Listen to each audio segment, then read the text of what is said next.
Hello दोस्तों, good morning, सुप्रभात। मैं अर्पिता आप सभी का अपनी क्लास में स्वागत करती हूं और आज की क्लास में हम सभी देखने वाले हैं यूपी टेट का सिलेबस। स्पेशली हम यूपी टेट के हिंदी विषय का सिलेबस देखेंगे जो कि पेपर 2 का है। पेपर 1 का सिलेबस इसके पहले की वीडियो में हमने देखा है। अगर आप देखना चाहते हो कि पेपर 1 में हिंदी का क्या सिलेबस है, क्या पैटर्न है, तो आप मेरे चैनल पे वो वीडियो देख सकते हो। आज की क्लास में हम देखते हैं कि यूपी टेट के पेपर 2 में हिंदी का क्या ही सिलेबस है और इसमें क्या क्या पूछा जाएगा। आप सभी को पता है कि यूपी टेट के एग्ज़ाम का डेट आ गया है जो कि जनवरी 2026 में होने वाली है 29 तारीख को। तो मैं तो कहूँगी कि तैयारी करने का समय आ गया है। आप अभी से ही अपनी तैयारी शुरू कर दें क्योंकि ज़रा सी देरी आपको पीछे कर सकती है। हालांकि ये तो कॉम्पिटिटिव एग्ज़ाम है लेकिन इसमें भी पास करना बहुत ही ज़्यादा ज़रूरी हो जाता है। कभी कभी ऐसा होता है कि मैक्सिमम बच्चे 1 या 2 नंबर से रह जाते हैं, फिर उन्हें आगे चल के रियलाइज़ होता है कि मैं अपनी तैयारी थोड़ी सी पहले से शुरू किया रहता तो 1 नंबर से मेरा नहीं रहता, 2 नंबर से नहीं रहता या फिर मैं क्वालिफाई कर जाता।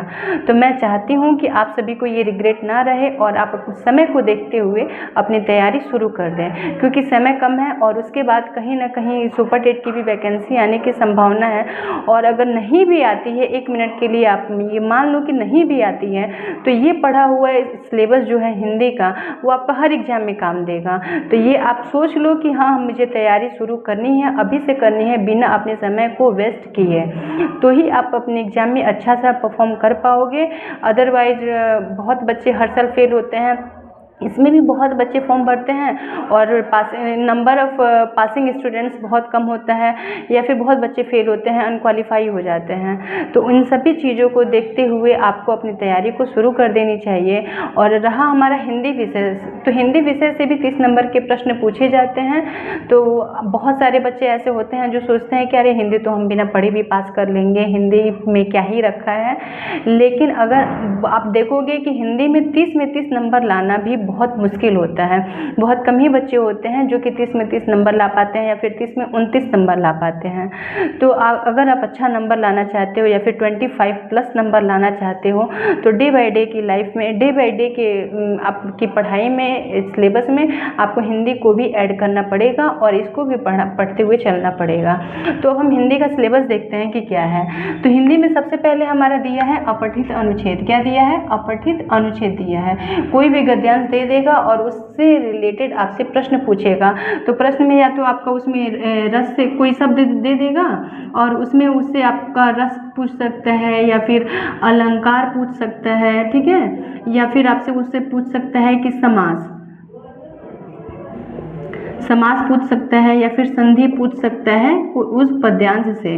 तो उसमें से 5 नंबर के प्रश्न आते हैं, वो हमारा अपठित अनुच्छेद से रहता है। उसके बाद से संज्ञा और संज्ञा के भेद से प्रश्न रहता है हमारा। उसके बाद हमारा है सर्वनाम और सर्वनाम के भेद। फिर है हमारा विशेषण एवं विशेषण के भेद, विशेषण से भी प्रश्न पूछे जाते हैं। फिर क्रिया है, उसके बाद से वाच्य है। तो वाच्य में भी कर्तृवाच्य, कर्मवाच्य और भाववाच्य, इन तीनों से प्रश्न पूछे जाते हैं। अधिकतर आप देखोगे भाववाच्य से प्रश्न ज़्यादा पूछा जाता है, तो इसको आप एक बार देख लीजिएगा अच्छे से। उसके बाद से है हिंदी भाषा की समस्त ध्वनि, संयुक्ताक्षर और संयुक्त व्यंजन जो भी होते हैं, अनुस्वार और चंद्रबिंदु में जो अंतर होते हैं उसके बारे में क्वेश्चन पूछता है।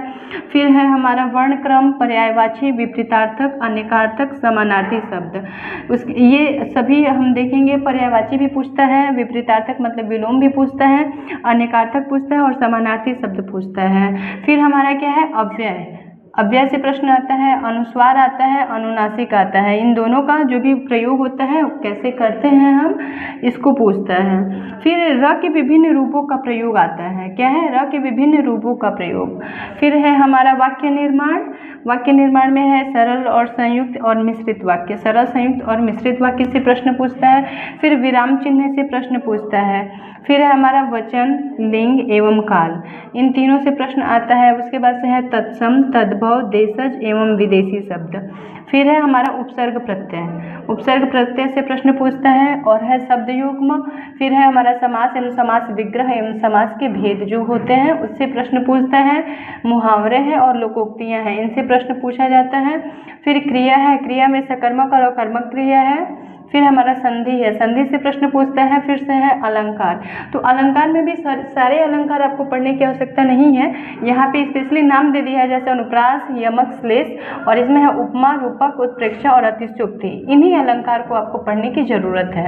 अनुप्रास, यमक, श्लेष, उपमा, रूपक, उत्प्रेक्षा और अतिशयोक्ति, इतने अलंकार को आपको पढ़ना है, फिर संधि पढ़ना है।